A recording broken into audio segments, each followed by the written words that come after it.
Well, good evening. We're going to go ahead and start. There may be a few more coming in and they can have a seat. Before I get into the presentation that I'm going to make for you or give you about information on the roundtable and so forth, I do want to let you know that we do have books, Shattered Sword books, and we have the two authors here, and we have them for sale, and they will be back behind this curtain when the program is over. If we sell all of them, and it may very well occur, we will go ahead and take orders for you to get the book, and we'll have John sign a book plate so that we get the book in. You'll have a signature, John's signature on the book plate, and then we'll get it mailed to you. Okay? Now tonight, before we start, we have something very special to share with you. In our audience tonight is a 101-year-old member of the military from World War II, J.B. McNabb.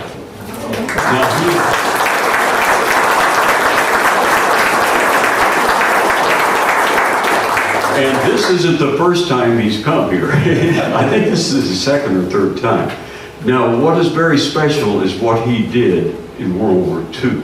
So I'm going to take the mic, and he's going to stay seated, and I'm going to go over and let him tell you what he did in World War II. Thank you, sir. Well, I wanted to be a pilot. Since 18 years old, I wanted to be a pilot. Went through all this stuff, but I didn't make it. I was very disappointed, you know, that I just wanted to be a pilot. But luckily, I got assigned to the atomic bomb project and out of Utah, and that was great. And I arrived in Utah, and nobody would talk to me. You know, what's going on? What's going on? Nobody would tell me.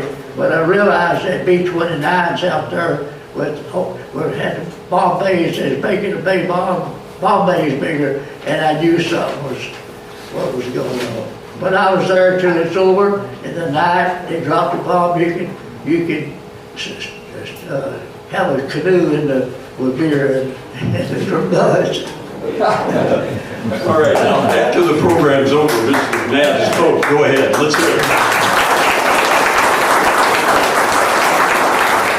If you want to come up after the program and have your picture made with Mr. McNabb, he'll be happy to do that. No charge for that. No charge for that? You got that? And certainly get your picture made with you. And he'll probably autograph something if you wanted to do that.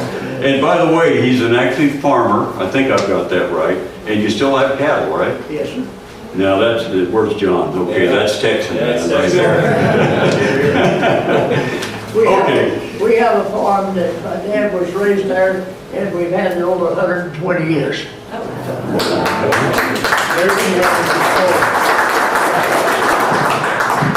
All right, well, let's get started. For the first-time attendees who haven't been here, my name is Ron Robinson, and I have the privilege of serving as chairman of the Texas World War II History Roundtable, Audie Murphy Chapter Roundtable. That's a lot of words to say, but anyway, and I want to officially welcome our speaker, Jon Parshall, who comes to us from the state of Minnesota, the land of 10,000 lakes. Yes, sir. And you got any spare ones you can send down to us? More than a few. More than a few. Okay. John's lecture is Options for Peace, 1945, War Termination Scenarios, and the numbers behind them, with a focus, obviously, on the end of the war in Japan. This evening is the fifth and final roundtable lecture for the highly successful 2025 season of our organization. For our first-time guests, a handout has been given to you. It's in a flyer format that shows you what we have done in 2025. And then also in your printed brochure, you will find the list of programs for 2026 that have been scheduled. So, and we have also asked all of you who are not on our mail list to give us your name and address so we can include you in all the mailings next year for our upcoming programs. The Roundtable was founded in 2023 to memorialize the efforts and sacrifices of those men and women of our nation who served in World War II and successfully defeated the forces of tyranny. Our motto printed in your program says it all. They fought to save our nation's freedom. The glory is theirs. The duty to tell their story is ours.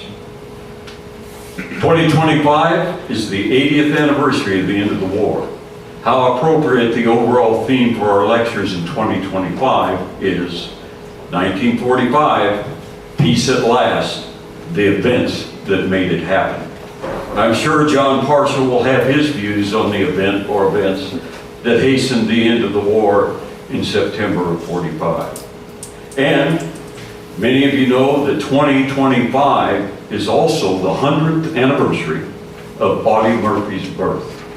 For those who don't know, Audie was born just north of Greenville, and for a time lived in Greenville before departing for service from the local post office.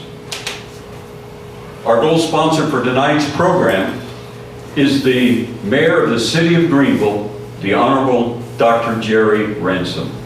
Dr. Ransom was well, you got your supporters out, Jerry. Dr. Ransom was elected mayor of one of the fastest growing cities in East Texas in 2021.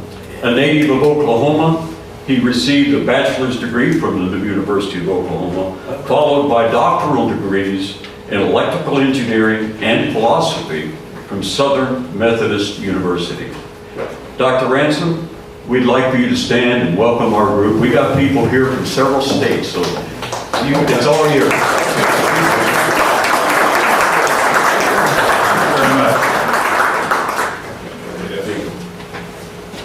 Okay, well, thank you for your very, very generous, overly generous introduction there, I think. And I always like to say it's an honor for me to serve as the mayor of Greenville. It's also an honor on behalf of the Audie Murphy Chapter of the Texas World War II History Roundtable to extend a warm and sincere welcome to our speaker tonight, Jon Parshall. Jon is an internationally acclaimed World War II historian. He is a faculty member of the US Naval War College. He is a lecturer at the National World War II Museum in New Orleans, and he frequently speaks at the Admiral Nimitz Museum of Pacific War in Fredericksburg, Texas. He is a co-host of a widely acclaimed Unauthorized History of the Pacific War. He has appeared on the History Channel, the Discovery Channel, and he can be found on YouTube as a guest lecturer on many World War II military symposiums that have happened in the last few years. Along with Anthony Tully, who is here tonight. Anthony, would you stand, please, and be recognized? Thank you for being here as well. Jon co-authored the definitive book on the Battle of Midway.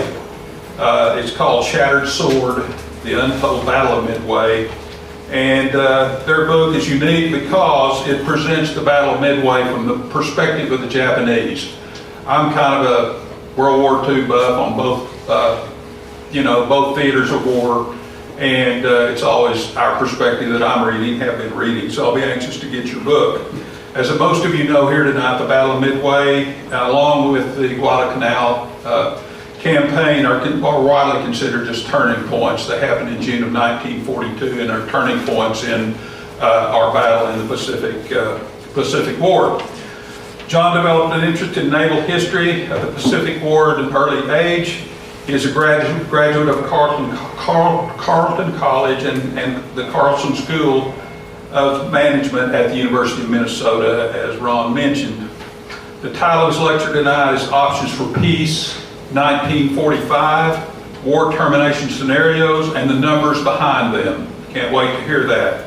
I want to mention that Jon and Tony will be available, which Ron mentioned, to autograph books, and they'll be available for photographs, I believe, after this. So, Jon, thank you for being here tonight. We're happy to have you. Please join me in welcoming Jon Parshall to.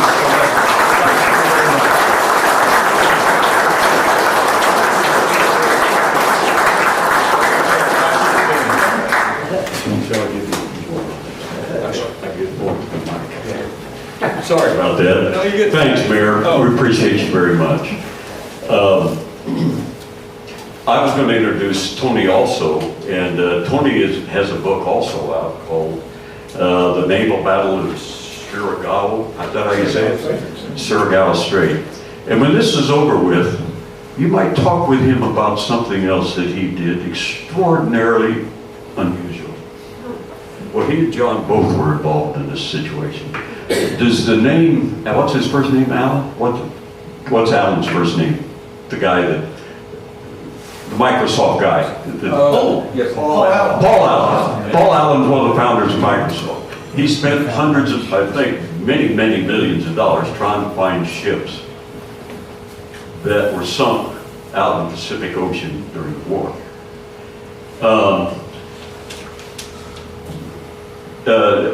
Tony ended up working with that organization. And if I get this wrong, correct me. But he's sitting in his house in Dallas. And out in the Pacific Ocean to the northwest of Midway, Paul Allen's boat is putting a camera down in the water. It's going to be 3 miles down. Does that sound right? Yeah, that's all right. Now he's in Dallas, Texas, sitting at his desk, and they're sending him pictures from northwest of Midway, and he's looking at it and it's live. And he's saying, well, move the camera a little bit because the 8-inch gun is not in your picture. So move it over here so you can see the 10-inch gun. Now, after this is over with, come up and talk to him about that. Now, our speaker also did somewhat the same thing. And so you, okay. Following John's lecture, Skip Steely, our Vice Chairman of Programs, and one of the founders of the Roundtable, will come to the podium and assist John with Q&A part of the program. He will share with you how we will conduct the Q&A from the Grand Hall, and if we have anyone else over in the Audie Murphy room, we'll let them ask questions too.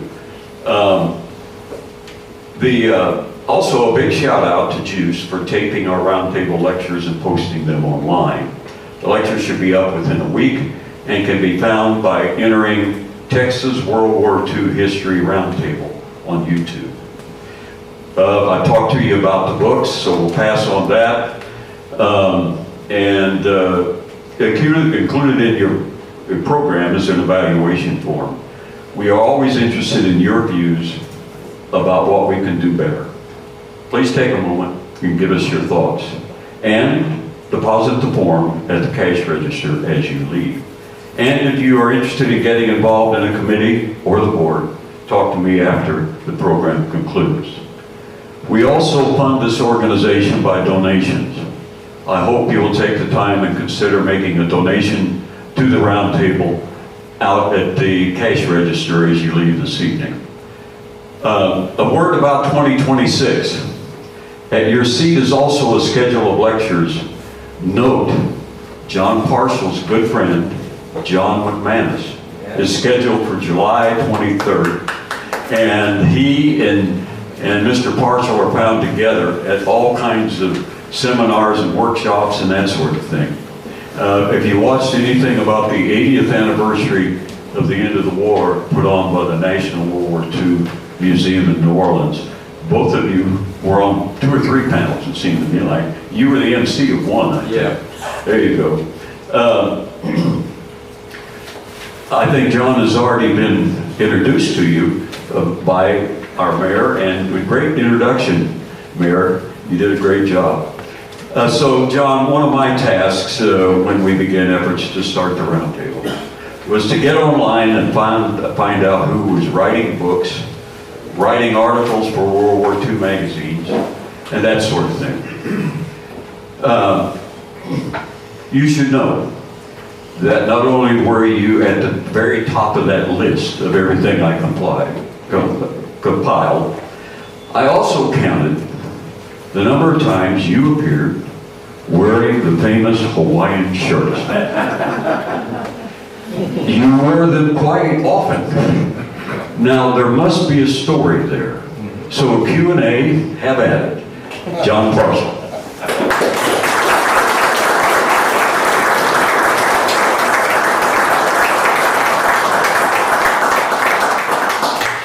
Check, check, check. Can everybody hear me in the back? We good? Cool beans. All right.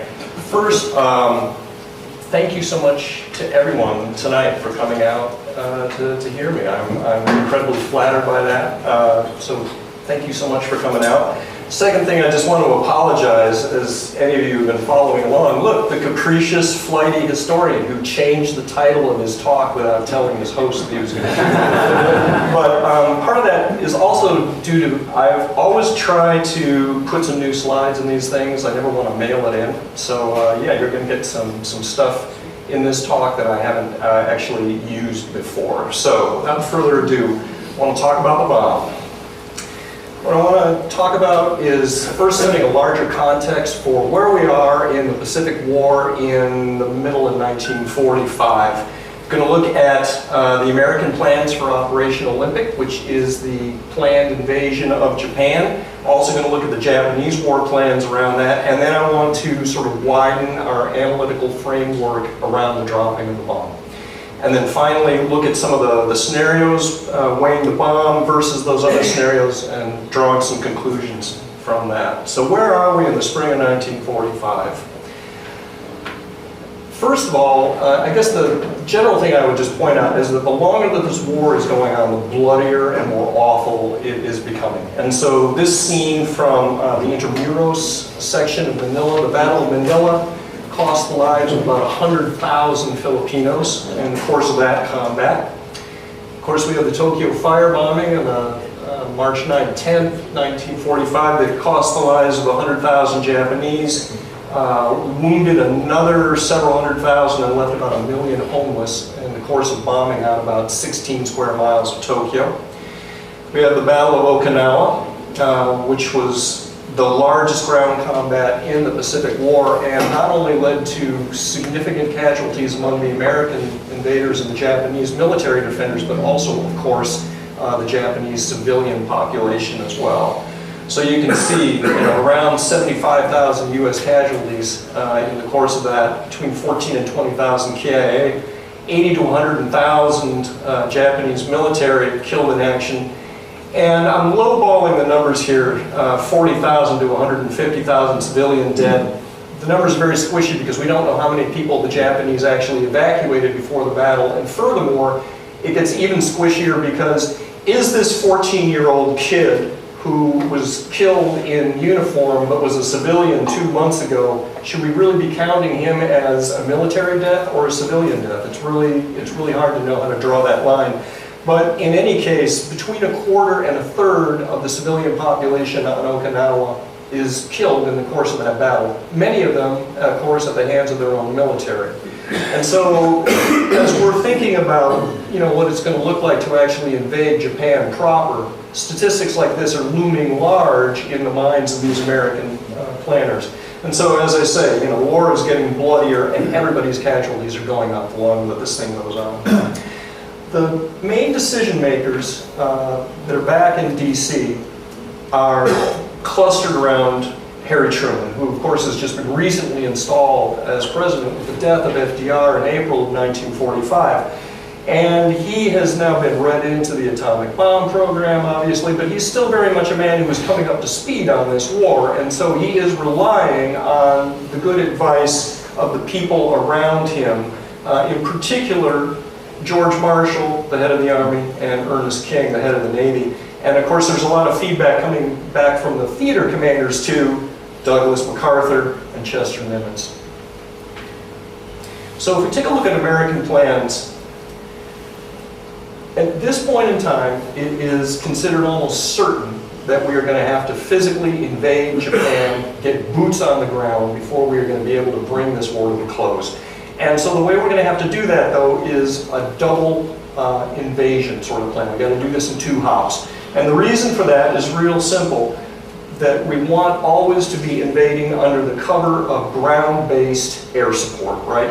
And so now, having captured Okinawa, we have the air bases there, but our fighters can't reach all the way up to Tokyo, which means that we're going to have to go to some place in southern Japan, grab that real estate, put air bases on it, and then once we can move our air envelope up to the Kanto plain around Tokyo, that's where we're going to go next, invade Tokyo and bring this war to a close.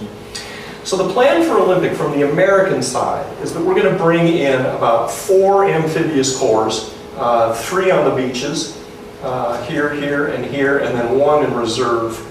We're going to be bringing basically 750,000 personnel, around 7,000 aircraft, and we're anticipating that the Japanese will only have about 350,000 troops and maybe 2,500 planes within range. And that gives us, you know, the 3-to-1 odds that you want to have when you're hitting a beach. You want to have a serious margin of firepower and superiority at the point of contact here, and we think that we're going to be able to make that happen. Let's take a look at Japanese plans. Okay, so at this point in time, Japan is being run by the Council for the Supreme Direction of the War, otherwise known as the Big Six. And they are composed of Prime Minister Suzuki, his foreign minister, Togo, and then you've got the Army and Navy ministers and their respective chiefs of staff underneath them. And you can see right off the bat that there's not a lot of civilian representation on this particular body, right? And it's even worse than it looks because in actuality, Suzuki is a retired admiral, and Yonai has actually been a prime minister in a previous administration. So the only pure civilian here is actually this guy Togo. Arguably the most important man among these big six is this guy, Anami. Because at this point, with the majority of the Japanese Navy having been destroyed, the political capital of the Navy has been waning as this conflict goes on. And obviously in terms of hard power on the ground in the form of millions of boots, Anami's got it in spades. And so he is really the guy that you have to persuade if you're going to try to end this war. The other 2 people that are important, of course, are the Emperor, Hirohito, and his gatekeeper, the Lord Privy Seal, a guy named Kido. And the relationship of these 2 gentlemen is really kind of similar to what you might have seen between FDR and William Leahy, in that Kido is kind of the Emperor's spirit animal. They are 2 sides of the same coin in terms of how they view the war situation. And Hirohito knows that Kido will always channel his strategic vision congruently to the other ministers over which the emperor presides. Which means that Kido is very important too, because it's Kido who's kind of the ear to the ground, who is in many cases bringing things back to Hirohito to consider. So these are sort of the 8 most important men in Japan at this time. If you had to lay these guys out on a spectrum of serious hardliners to we need to get this war over right away, it kind of looks like this. Over on the far right, you've got Anami and the other 2 chiefs of staff, Umezu and Toyota. And Anami has made public pronouncements that it would be preferable for every man, woman, and child in Japan to die before we surrender. That's how hardcore he is. A little bit further to the left, you've got Suzuki, whose views are going to change the longer this process goes on. And then you've got Hirohito and Kido. And they are all of the opinion that what needs to happen here is, yes, Japan has likely lost the war. Okay, we get that. But if we're going to get out of the unconditional surrender model that the Allies are trying to foist on us, what we need to do is we got to win one big battle against the Americans. And if we can do that, we should be able to bring the Americans to the bargaining table and hopefully get better terms out of the deal. And then you've got the peace camp, I guess you would call it. You've got Yonai, who's kind of in the middle, and Togo here is really the only dude who is of the opinion that we should be negotiating with the Allies like right now. But as you can see, just given the weighting here amongst the big six, Togo is very much sort of a voice in the wilderness at this point. Japan's military situation is absolutely catastrophic by the time you get to the middle of 1945. They are now completely cut off from what you would call the southern resource area, which is down in Indonesia. There's no more oil getting back into Japan. The last tanker came in about March of 1945. The Imperial Navy has been basically wiped out. with the advent of the Battle of Okinawa, the battleship Yamato went out on its vainglorious suicide mission and was sunk. So the remainder of the Navy is now kind of holed up in Kure and some other ports. They're out of oil, they can't move, they've been demolished. There's still a lot of Imperial Army troops around, either in Manchuria or in China, and they still control vast swaths of Southeast Asia. They have major garrisons in Indonesia and in Vietnam, et cetera, but they're kind of cut off at this point from Japan, in that we have now effectively blockaded Japan with aerial mines and submarines and whatnot, and so the Imperial Army has no ability to move large mainline formations back into Japan, which means that if you're going to defend the country against this American invasion, you're going to have to raise those forces here within the country and somehow manage to arm them. They do have still thousands of aircraft left, but they don't have very much in the way of fuel, so the bulk of those, as you can imagine, are now reserved for kamikaze efforts. So this is kind of a map of the way things look right now, and as I say, when we cut off took Okinawa here and also the Philippines, you can see that the supply lines here, there's just no way that the Japanese can move any raw materials back. And so yeah, you've got a situation, we've got a lot of garrisons that have been cut out and left to wither on the vine. You got 100,000 soldiers down to the ball that are cut off. But again, the Japanese are still in command of enormous sections of Southeast Asia and probably still have around 450 million people that are under their control, the majority of whom are Allied civilians. The domestic situation, likewise, is also catastrophic. At this point, the firebombing campaign has been ongoing for a number of months, since March of 45, and by June, basically, we've bombed out all of the major urban areas within Japan. The industrial production of the nation is now, spiraling down into doom, because not only have we cut off the raw materials, we are destroying the physical plant and equipment, and a lot of the workers are spending a lot of their time just trying to figure out where their next meal is going to be coming from. So absenteeism is ramping up. Nevertheless, we are going to continue this bombing program as aggressively as we can, because we know that any weapons that are still being produced now are likely to be used against our troops when they come ashore in Japan. The food situation in particular for Japan is really dire, because Japan is not necessarily all that self-sufficient in terms of food production just to begin with, and again, because we've cut them off from mainland Asia, it's making it very difficult for them to get enough food into the country. In Japan too, interestingly, the intra-island waterborne system, the transportation network there, is super important to how they move food around, in the form of smaller freighters, sampans, lighters, that kind of stuff, and we had just demolished that. So now they're kind of falling back on their railway system, which isn't all that robust. And if any of you have ever been to Japan, there's only a few main trunk lines that move north-south through that country. It's a very mountainous country, and there are a lot of tunnels. And so we know where those choke points are, and we're getting to the point now where we've bombed out most of the urban areas, so it's going to become time to start knocking out the logistics infrastructure. If we do that, there's going to be massive famine in Japan. And in fact, it is understood by the higher uppity-ups that if this war goes on through the winter of 1945-46, anywhere between 5 and 10 million Japanese are likely to starve as a result of that. Even despite all that, bottom line is that the Big Six decide to bet the ranch on what they're calling Operation Ketsugo, which is an operation to defeat our invasion at the waterline when we come ashore down in Kyushu.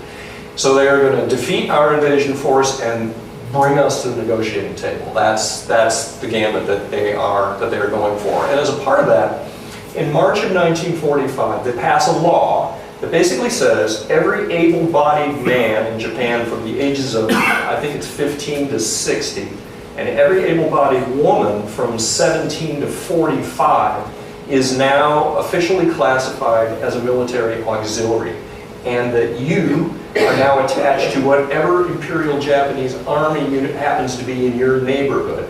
Well, think about this from the standpoint of an American soldier. How do I know that that woman charging out of that house in a kimono is actually a civilian trying to escape the crossfire, or does she have a grenade or a satchel charge underneath that kimono? And obviously the Japanese don't have the ability to put all these people into proper uniforms and give them, sidearms and whatnot. So from a targeting standpoint, a rules of engagement standpoint, if you will, we are now going to be facing the same situation that we found in Okinawa, where it is impossible to distinguish between combatant and non-combatant. And from a legal standpoint, the Japanese themselves have now erased that line between combatant and non-combatant. So that is a real eye-opener from our standpoint. But, the result is that the Big Six understand, we're going to take enormous civilian casualties in the course of Ketsugo, and that's perfectly peachy as far as they're concerned. The Japanese are not dumb. It is easy for them to figure out that we would prefer to do an invasion under ground-based air support if we could possibly make that happen, right? And where is the logical place? They can use a protractor just as well as we can. They can figure out, well, their fighters can't make it all the way up to Tokyo. That means they're going to have to come and grab someplace in southern Japan to set up shop. There aren't that many beaches on Kyushu, and we're going to basically put all of our troops there. And so that's what ends up happening starting about the beginning of the year. If we had been fortunate enough to be able to invade Japan in January of 1945, we only would have faced a single division down here near Kagoshima. But this is kind of what ends up developing over the next few months. February of 45, they pumped another 3 divisions and a brigade in there. April of 45, we've now got the first of the independent tank brigades are being moved in here. This is the situation in May. Here's July. And understand that there's a bit of lag time here from the standpoint of American intelligence. It takes a while for either photo reconnaissance or radio intercepts to pick up the fact that, it looks like there may be a new unit here. Can we actually identify this unit and, tie these things together? So, there is some lag in this, but nevertheless, by the time we get to July of 1945, there are a lot of alarm bells that are going off in Washington, D.C. and in Guam that are saying, we got a problem here, that the original basis for Operation Olympic is now being cast into doubt because of the number of men that have been moved into Kyushu. So here's the situation that we find ourselves in July of 1945, that the Japanese don't have 350,000 troops, they got almost 1 million. And either within Kyushu itself or at air bases in southern Honshu and Shikoku, they've now got more than 10,000 aircraft that are within range of our landing beaches down here. And that in fact, instead of coming into some of these invasion areas at odds of 3 to 1, we're going to be coming in at odds of close to 1 to 1. And that is not a recipe for success if you are doing an amphibious invasion, as you can imagine. So as I say, there are a lot of alarm bells going off and a lot of messages being traded back and forth between these 4 individuals. The real driver here, there's a conflict that kind of takes place and it goes right down institutional lines.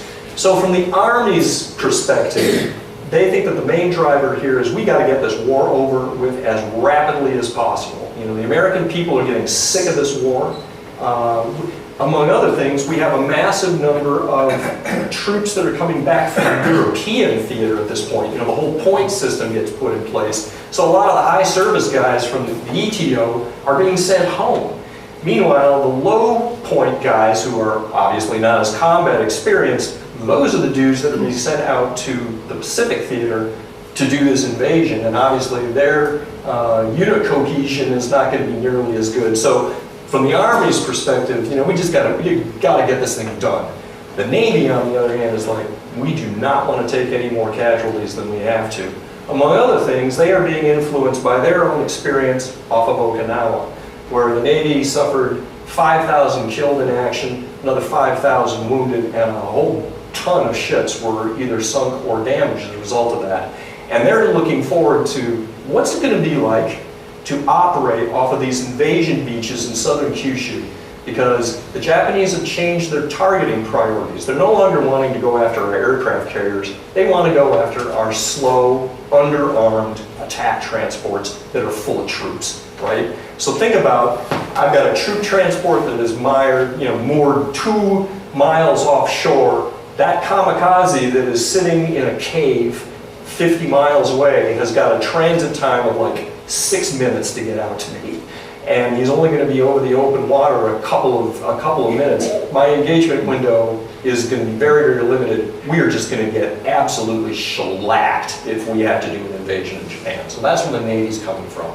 And it's pretty clear that there was going to be some sort of a come to Jesus meeting between, really a showdown between the Army and Navy. It's clear that King is already pinging Nimitz and asking, what do you think about this invasion? And Nimitz, as early back in May, was like, this is not a good idea. I don't know how that meeting would have ended up going down, but the final decider is going to have to be this gentleman here. And that's going to be a very ugly decision to have to make as to whether or not we're going to actually do this invasion or not. I don't know how that would have panned out. My money is always on this guy when it comes to bureaucratic infighting. I think that the bottom line is that King, it's our Navy, and if we don't want to go, it doesn't actually work that way. But I think that King probably would have been persuasive in saying there's just other ways that we have to end this war. So now I want to talk about reframing the moral calculus, because typically when we think about the dropping of the bomb, it is always framed in terms of American lives saved at the expense of Japanese lives lost. And honestly, within the context of the time, that's kind of the calculus that Truman is using to make this decision. And that's his job. He's the commander-in-chief. His job is to figure out how to save as many American lives as possible. But we, sitting at 80 years removed, have much better information, and I think it behooves us to try to widen our analytical framework and think a little bit more about what the heck is going on within Asia as a whole at this time. So the first thing I want to show you is a slide that I call the geography of death, that shows you the mortality within the Second World War as a whole. And obviously, the big hitter is right here in what we would call the bloodlands. The Soviet Union takes between 21 and 30 million casualties. You got a lot of Germans killed as well, Poles. There's a lot of death here. But Asia is no piker when it comes to that. The Chinese alone are going to suffer between 15 and 22 million in the form of both civilian and military casualties. And the other thing that's going on is that there are 2 great big famines happening in North Vietnam and also down in Indonesia at this time. And so when we start crunching numbers, you have to think about the fact that a lot of the mortality is actually being sort of backloaded, in that not only is the war getting more violent, but we also have these big famines going on as well. And so we're going to dive into those numbers. If you disaggregate just Japanese civilian deaths, it kind of looks like this, roughly 800,000. And this is a high-end estimate. And let me just say here that the numbers here are incredibly squishy. And we will never know with any exactitude how many people perished during the Second World War. I would tell you that all of the numbers that I'm using here are actually based off of the Wikipedia article on World War II casualties, which I use without shame or embarrassment because it is incredibly well researched and sourced. So that's where these numbers are coming from. But if you look at Japan as a whole, got about 210,000 people are going to die in the 2 atomic bombings, and this includes downstream deaths up to December of 1945 in the form of cancer and whatnot.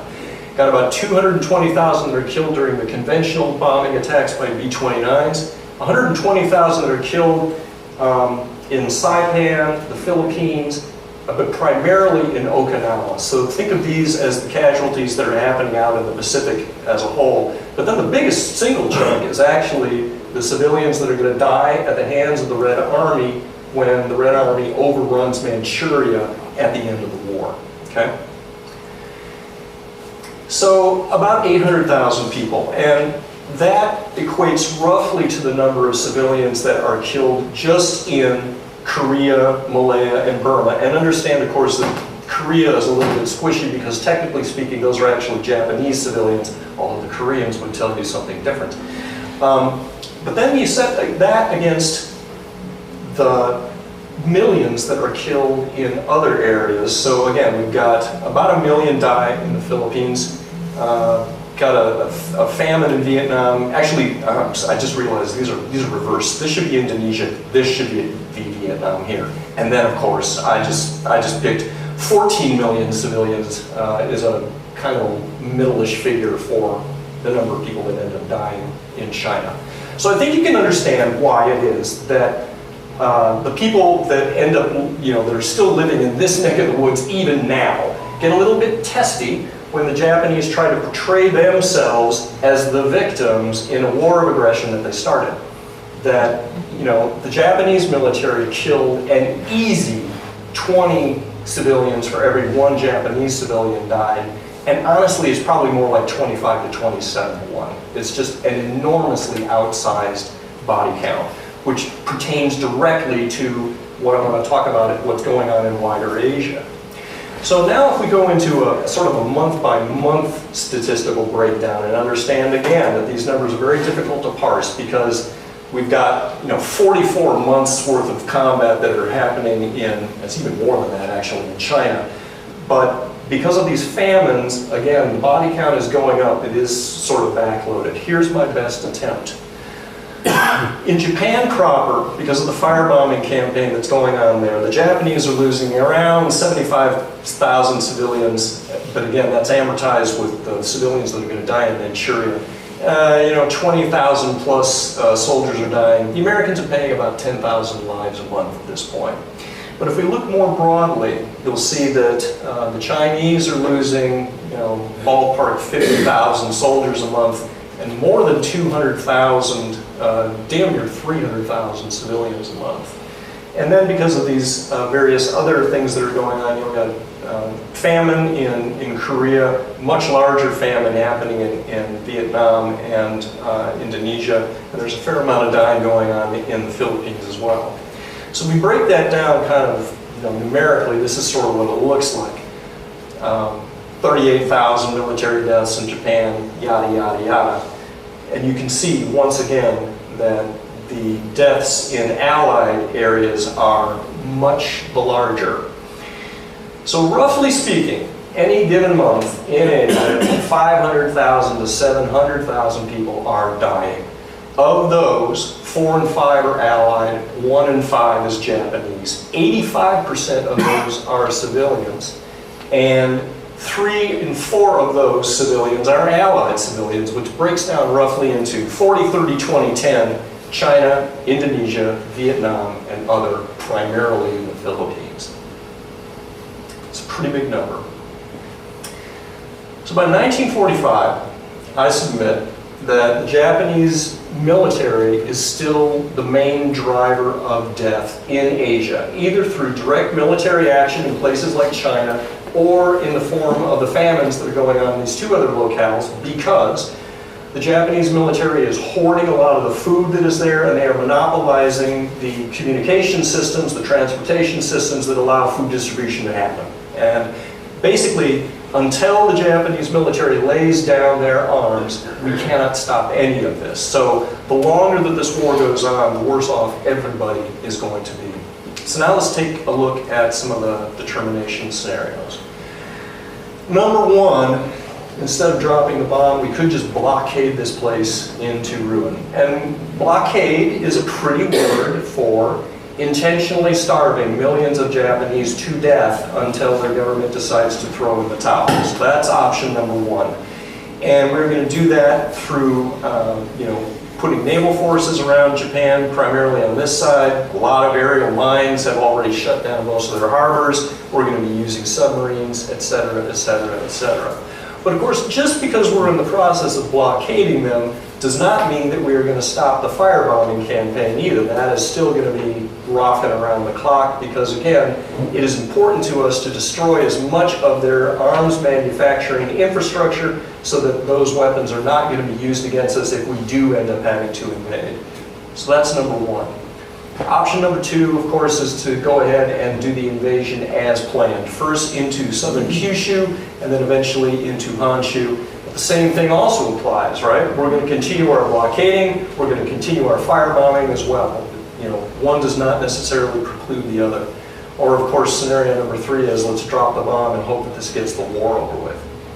There's sort of a fourth option that is bandied about, which is why don't we try a demonstration bomb? And that's kind of a, I would say, sort of a pet option that a lot of modern viewers who look at this conundrum are like, why couldn't we have just dropped a bomb on like Tokyo Bay or something like that? That would have overawed the Japanese. There are a number of problems with that. First of all, we only got 2 bombs on hand, right? And we're not necessarily sure that they're going to work. So we don't necessarily want to waste them just on a demonstration. Obviously, too, if we tell the Japanese, hey, we're going to be doing a demonstration right here over Tokyo Bay, they have a much better chance of shooting down the B-29s that are incoming. Furthermore, we absolutely believe that they will move Allied POWs underneath any of those demonstration sites, because they've got more than 100,000 Allied POWs within Japan at this point in time. So those are a bargaining chip that are in play. And of course, in the basis of hindsight, we can look back at this and we can say, man, the first bomb at Hiroshima did not get them to throw in the towel. It took 2 bombs. So wasting one of them on a demonstration is probably not going to get you the result that you wanted. So that really isn't a useful option from our standpoint. Okay, so then what I did is I took those numbers and I built 3 different scenarios. And here are sort of the underlying assumptions for those. Bombard and blockade. I'm going to say this war is going to continue 8 more months until we intentionally starve millions of Japanese people to death, and finally the government will throw in the towel as a result of civil unrest within Japan. So that's sort of the basis of this. And of course, firebombing is going to continue. I'm going to use sort of a low middling figure of 6 million dead as a result of starvation, and then Japan will capitulate.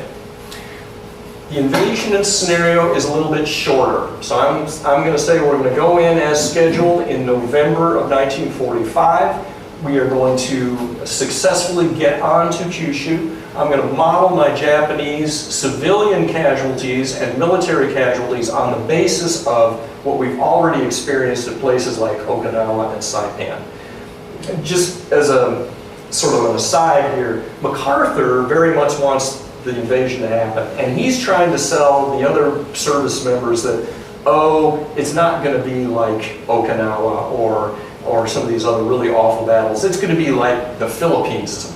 Japan's a big place. We're going to be able to maneuver. It's going to be fine. Anybody who's ever been to Kyushu, it's super mountainous, right? So I absolutely disagree with MacArthur's bromides on that. That I would say that the combat there is going to be every bit as bloody as what we'd already experienced in Okinawa.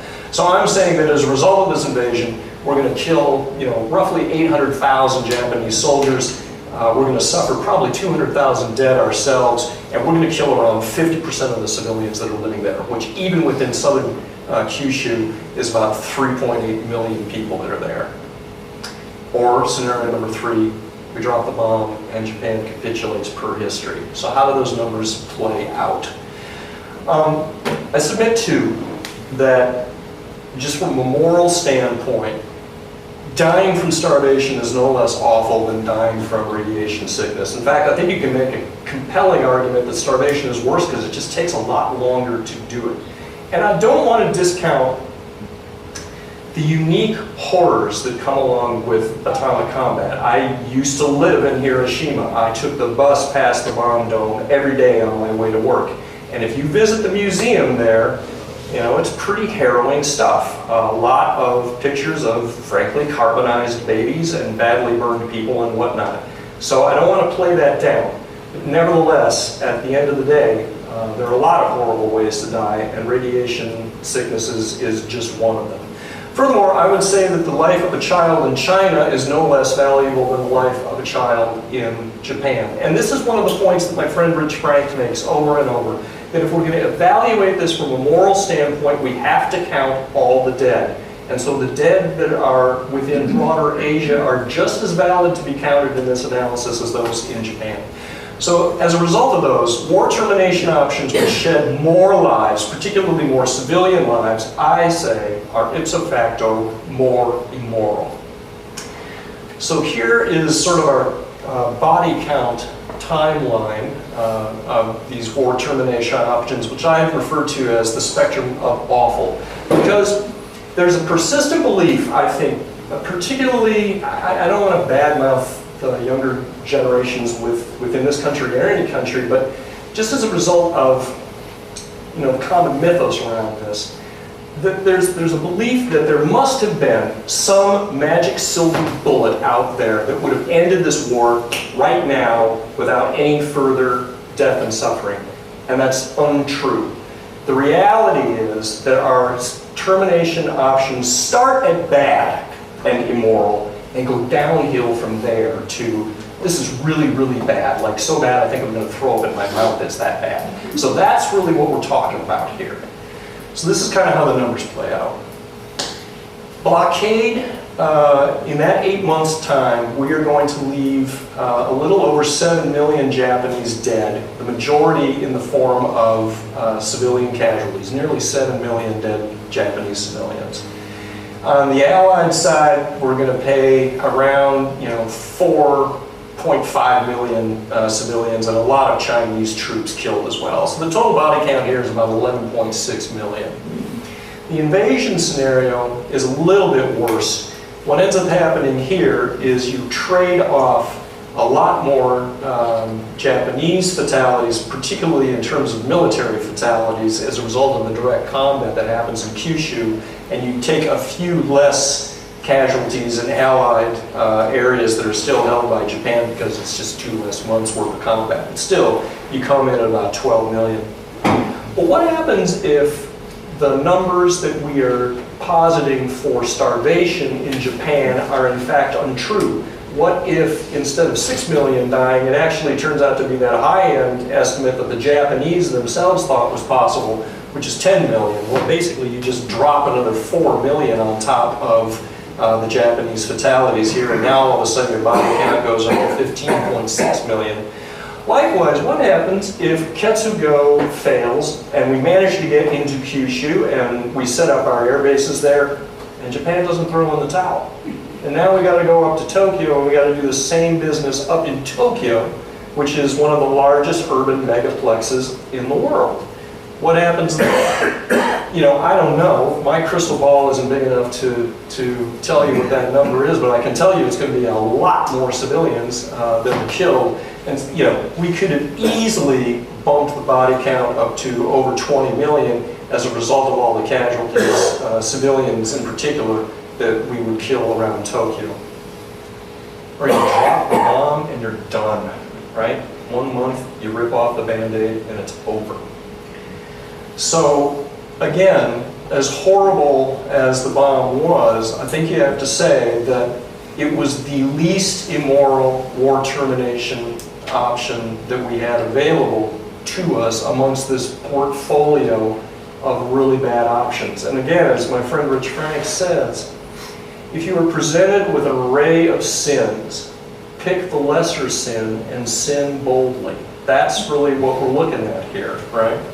Likewise, I would also submit that dropping the bomb, as awful as it was, saves disproportionately more Japanese lives than anything else, just because it gets the war over that much quicker.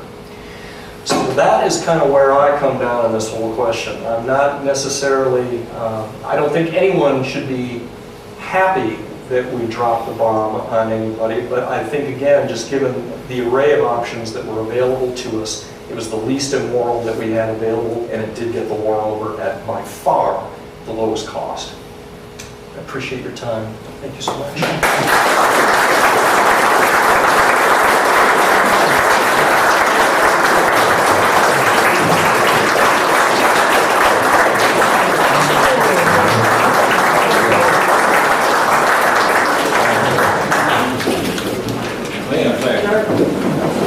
Can you hear that okay? Did you turn it on? Did you turn it on? On green. Green should be good, right? Should be good to go.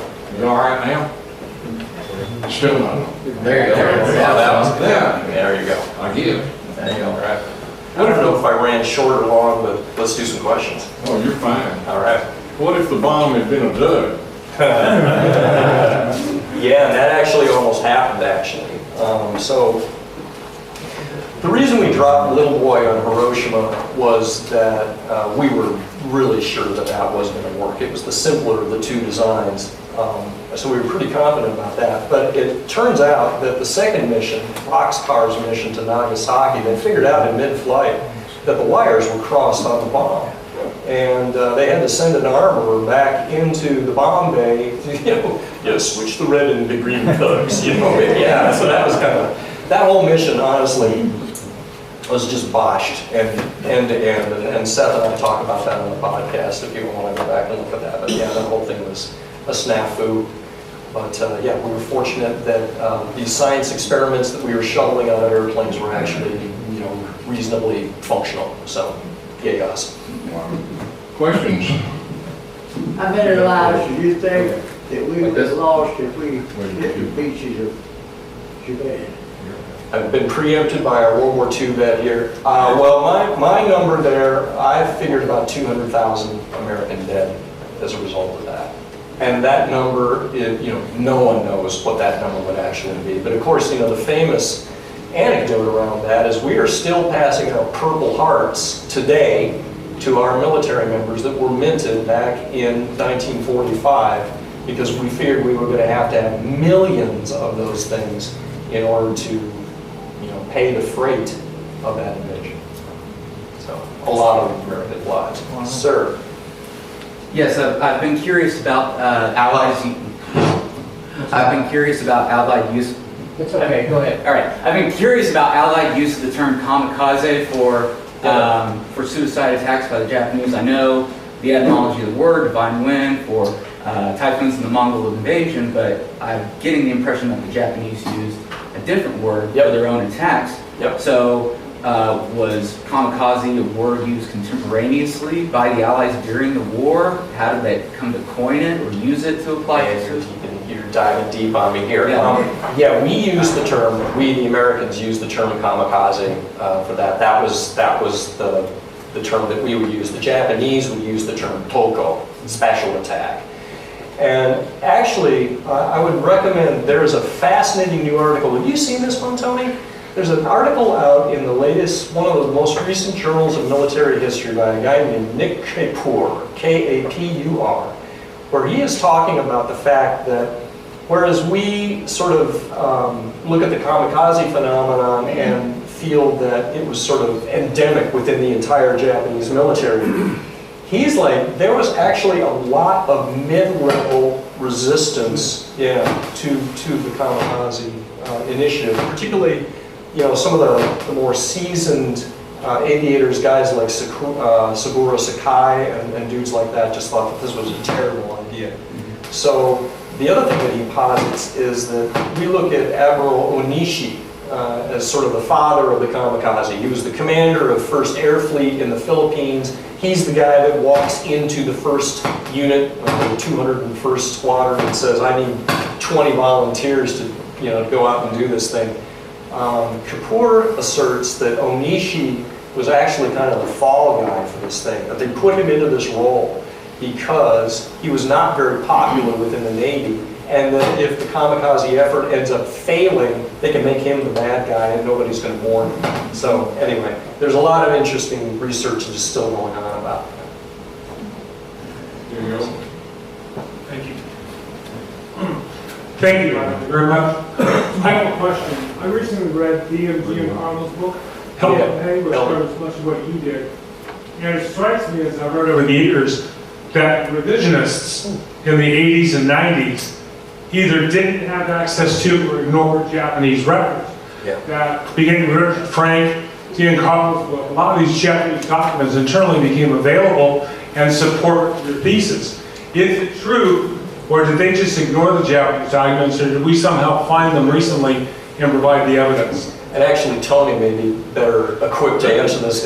You're right, that there was a lot of revisionist literature that came out during that time frame. And then, yes, Rich Frank's downfall, I would say everything that I've been doing here tonight, I'm riffing off of Rich Frank. And so if you're interested in a really good book on this particular topic, I cannot recommend Downfall highly enough. It's just a great book. There is still new scholarship coming out, as a matter of fact, on this issue. So there's also been a sort of a consistent schism, I guess I would say, between the people that point to the bomb as being the most important determiner in whether or not the Japanese are going to throw in the towel, as opposed to the Soviet invasion of Manchuria. And I am strongly in the bomb camp for a number of reasons. When the emperor makes his surrender address to his people, he points, and he doesn't say a word about the Soviet invasion, but he does talk very much about a new and most cruel bomb whose potential for destruction is unparalleled. That's data point number one. The other thing I would point out is that the diary of Foreign Minister Togo has only recently been released to scholars within Japan. And I gave a talk on this down at the Nimitz Museum about a month ago, and you can find that on YouTube as well. On August 8th, so this is before the Nagasaki bomb gets dropped, and it's also before the Soviet invasion of Manchuria kicks off. There's a communique that comes back from the party that's been sent down to Hiroshima to figure out what the hell happened down here. Was it an atomic bomb? What did they do to us?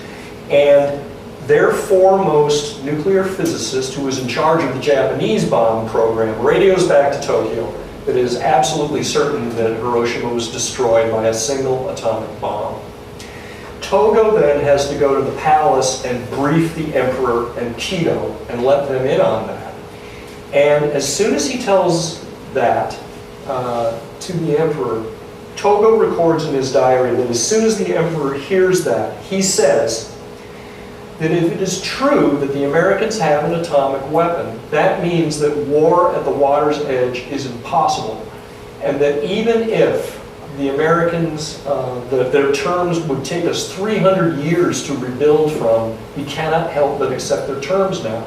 In other words, Hirohito, who is a militarily trained individual, and this was his education growing up, immediately understands that if the Americans have an atomic weapon, they can drop it on our troops in Kyushu just as easily as they can drop it on a city.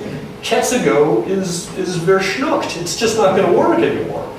And so Hirohito realizes on August 8th, before the Soviet invasion, it's done. We need to get this thing over with as rapidly as possible. So that, I think, is another important data point that has just come to light within the last few months that, again, strongly indicates that it was the bomb that was the primary factor in throwing the towel. John, I've got a twofer if you'll allow. Okay. Keep it on your mouth. Okay. The first question concerns Midway, if you'll allow. Yeah. I have been quite happy to think of Mitcher as the bad guy. And I was quite happy with that until it dawned on me the other day that I think he had a good idea, as near as I can tell. Okay. And I'd like to try to explain, if I can, and give you the rope to hang me. Okay. Oh, we love that, right? We speakers on road to hang. Really, that's it. I'm hoping you can explain to me the error of my ways. So, as near as I can tell from Craig Simon's notes on it, he says at the time of the launch that we didn't know where the other two carriers were at. We only had two carriers in sight. And so as I go through the options, it seems to me that of primary importance would have been finding those other two carriers. And to me, that's where Mitcher had his mind. Looking at the searches, if I remember correctly, we knew where two of them were.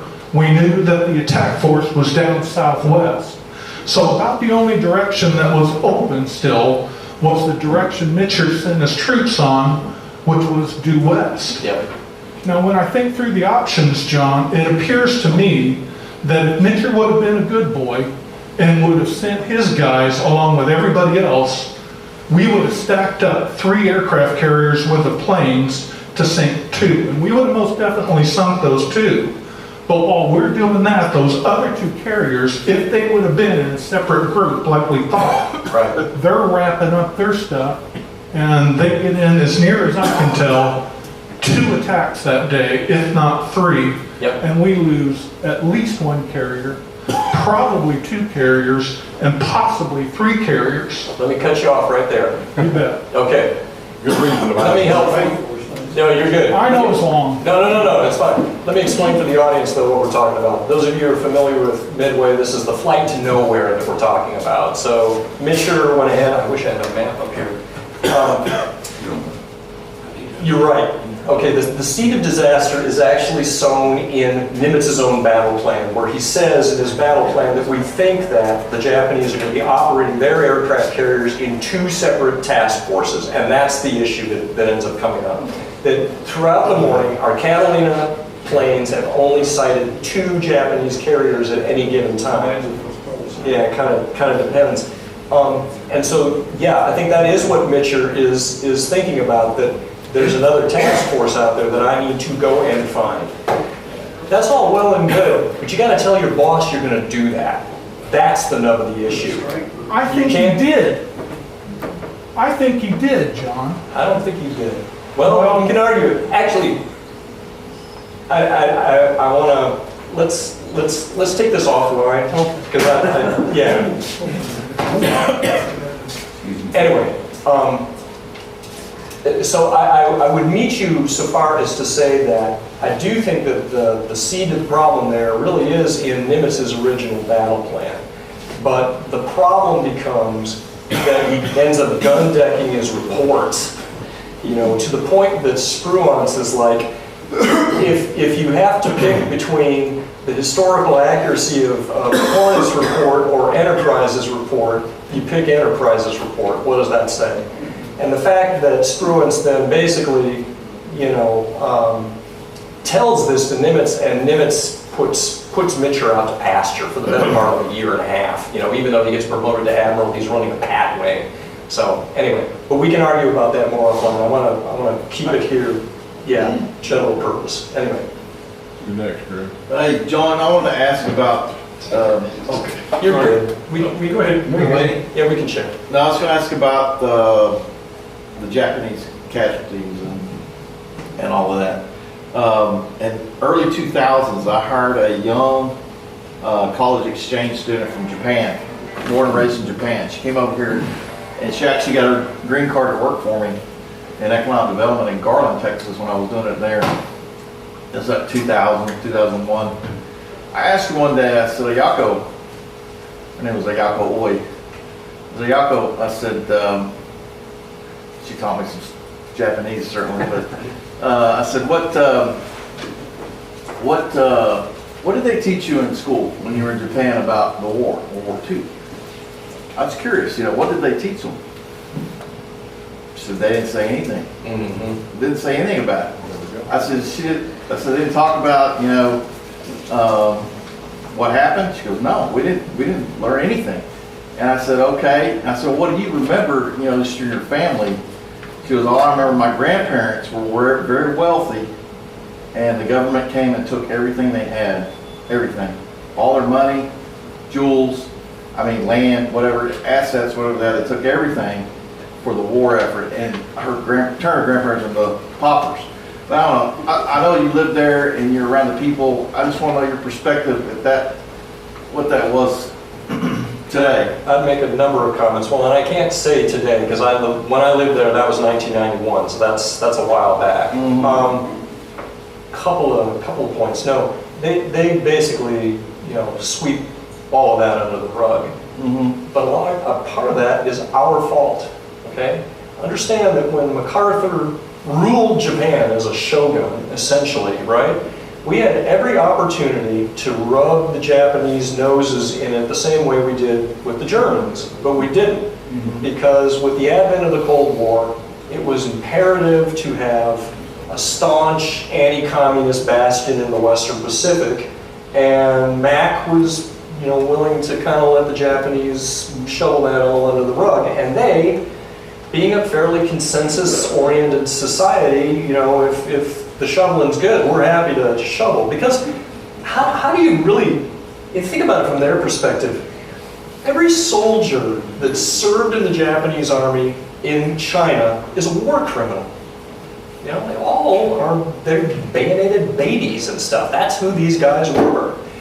How do you talk about that in any sort of a rational capacity? You know, that Uncle Kenji comes back from the war, I've got millions of baby murderers wandering around. How do you process that?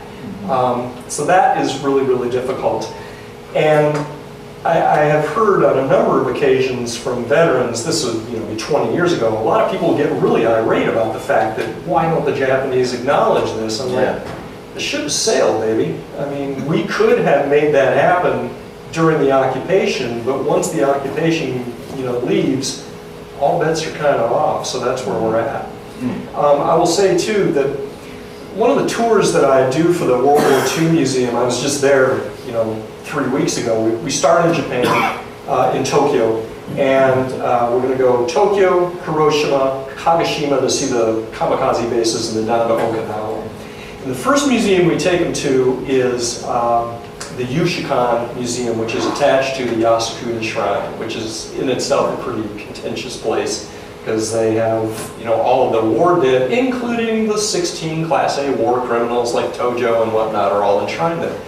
You go to the Yushikan Museum, and the first thing you see when you walk through the door, God, they have a beautiful collection and horrible placards. So you see this beautiful Type 52-0, a couple of artillery pieces, and then there's this black locomotive. And you're like, what in the heck is this, And you go up to the locomotive and you read a little placard and it says, this locomotive was built in Japan in 1933 and was used, during the war in Thailand and Burma, and then was used in Thailand for economic development after the war. Okay. How many of you have seen the bridge on the River Kwai? That train was the first engine that went over the length of the Burma Railway, which cost the lives of between 12 and 14,000 Allied POWs and 60 to 80,000 Malayan and Burmese slave laborers. And they don't say a word about that damn train in that museum. So when we come out of that museum, a lot of our guests are going, how can they say this? Well, well, private museum, private donations, they can say what they want to say. We don't have a lot of control over that. Fast forward to when we go down to Okinawa, you go to the Peace Museum there, and the Okinawans, of course, having been at the tip of the spear in this thing and suffering, enormous civilian casualties, they have this whole room that basically badmouths the Imperial Army. And among other things, they say that the orders from Imperial GHQ, which shanghaied our civilians into uniform, were illegal and immoral. The Imperial Army should have been protecting the Okinawan people, and instead they abused them and in many cases killed them, which would make the Yushikan people's heads explode. So what I would like to suggest is that there is no one monolithic opinion within Japan as to how that war is understood or contextualized. That the Okinawans have a very different perspective on how the war went down as opposed to the people up in Tokyo. Actually, my co-author here, I'm going to give him... I just had a brief question about, I would have asked you, was go ask you anyway, and the audience may be interested. For the bombing of Nagasaki, was any consideration given to just waiting a few days so that the Japanese can absorb the impact of Hiroshima and learn what it was? That's a so classic. you have the deterrent. Right, and this is something that I wondered for years when I was a younger human being too. Given just the nature of Japanese society, there is no way that they are going to be able to come to a decision within the 3-day gap, between the 6th and the 9th. It was a bluff. It was a deliberate bluff on our part. What we are trying to convince the Japanese of is that these are not just science experiments that we are shuttling out of an airplane. This is a weapon that is in serialized production, and we got a lot of them. And if you don't give up right now, we are going to keep dropping these puppies on you. Of course, the reality was the next bomb was going to be ready in, I don't know, several more weeks, right? We're running out of pieces and parts, but it's a bluff that works. In your first scenario, the blockade scenario, you posited that you'd blockade, you'd have mass starvation, and the war would end sometime around March of 1946. Yep. Has post-war hindsight shown that the Japanese were closer than that to civil insurrection? Great question. Again, I don't think anybody's got a crystal ball on what the domestic situation looked like within Japan, but one of the things that that Navy Minister Yonai, who's in the peace camp, on August the 10th, I think it is, he says that the dropping of the bombs and the Soviet invasion can be thought of, and I'm forgetting the exact Japanese word, is tenyu, which means gifts from heaven, because we now have been basically handed this face-saving opportunity to say we give up because we can't fight this technological terror. And he puts it in terms of that we can now surrender without fear of the domestic situation unraveling. So he and the emperor were both very concerned that, yeah, if this continues going on, we're going to end up with some sort of a popular insurrection. And then if that happens, in particular, if it becomes, a communist insurrection, not only is the government going to be overthrown, but the imperial system is going to be destroyed along with it. And to an extent, you can look at what's going on after about August 9th or so as Hirohito and other powerful individuals within Japan trying to position themselves for what the post-war world is going to look like. And if you're Hirohito, you're doing whatever you can to, yes, preserve the imperial system, but I would also like to preserve my neck if at all possible. And I don't know that is necessarily going to be possible. But yeah, that's the bottom line is, yeah, domestic situation from their standpoint was very important. Just toss it back there. You need to put up two big people. That don't work. I'm making sure you're done with your answer. No, go. John, I'd like to thank you. First off, I'd like to say something personally. I'm a sucker for an infographic, so your spectrum of awful is really fantastic. Appreciate that. It gives a whole new kind of thought process to it. What I want to ask is, what are your thoughts on the spectrum of awful? What would you say? What is Mic your up to your chin, by the way. There you go. What is your talk track on the prevailing, hindsight belief that it was all about saving American troops' lives of dropping the bomb? What is your talk track or thoughts on how would you see those numbers laid on that same spectrum, and do they line up the same way? First of all, thank you for the compliment on the infographics, because I've long said that if you can't bring scholarship, at least bring eye candy. That's my firm belief. And actually, I'd like to wind it back. We're looking at these numbers now from 80 years removed. This is not what Truman was thinking about. Truman didn't, he did not care about people dying in Borneo or something like that. Maybe he did sort of tangentially.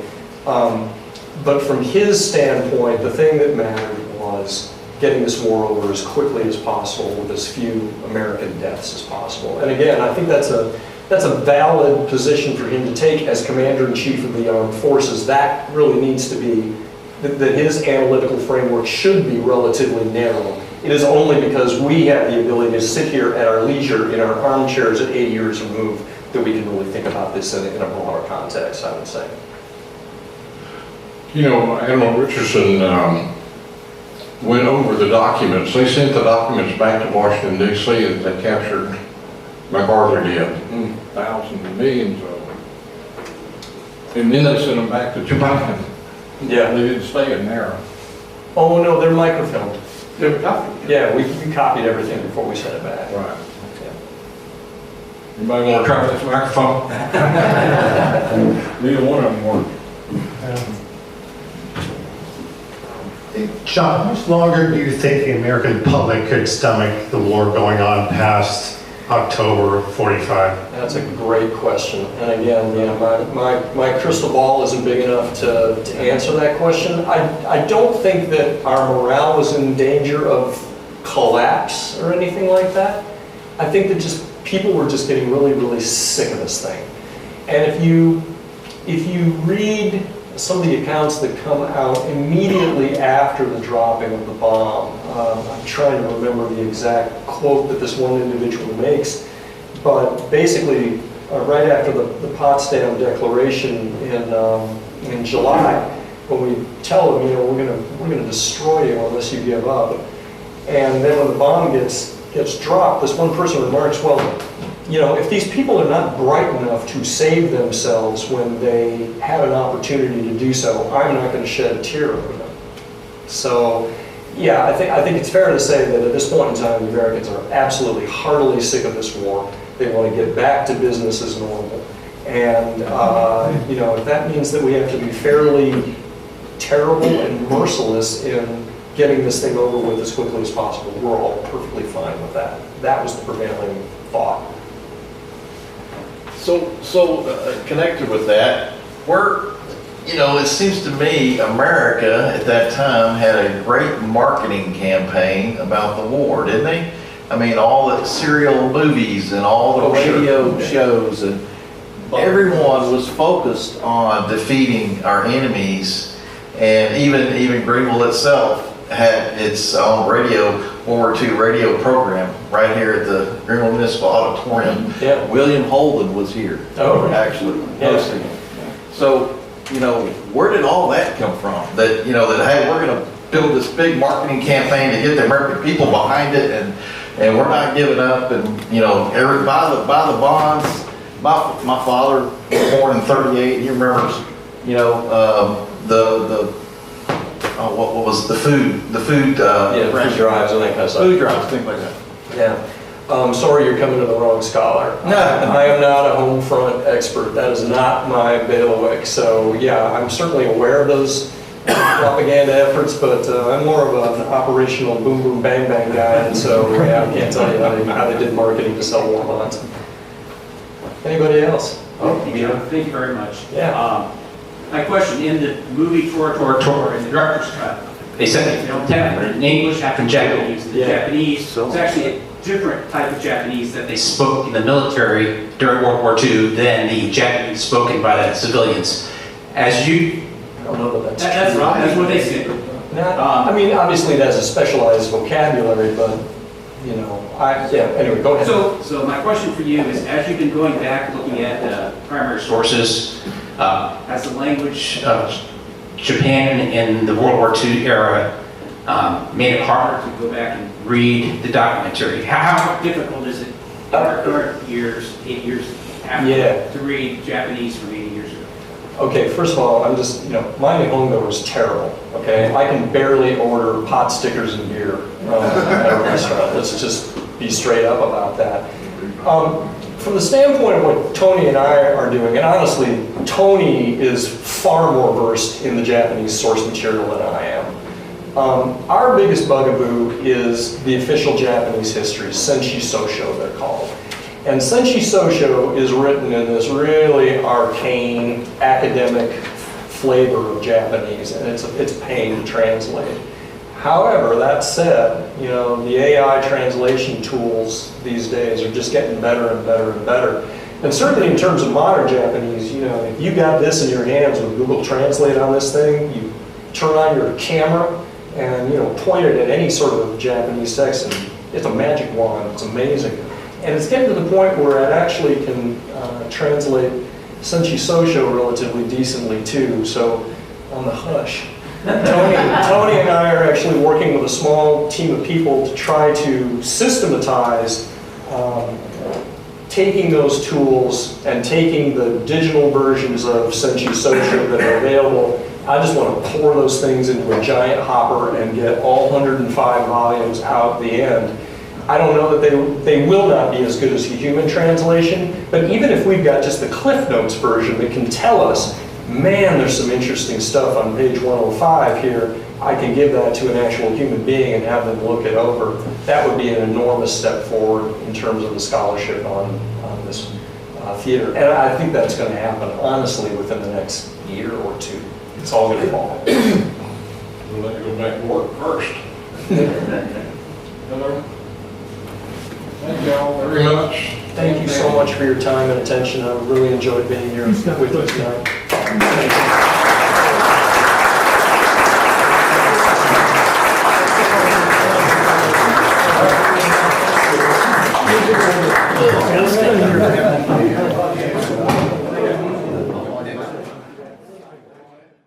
This video has been brought to you by Juice. Juice is your community-owned provider for electric, internet, cable TV, and true local programming.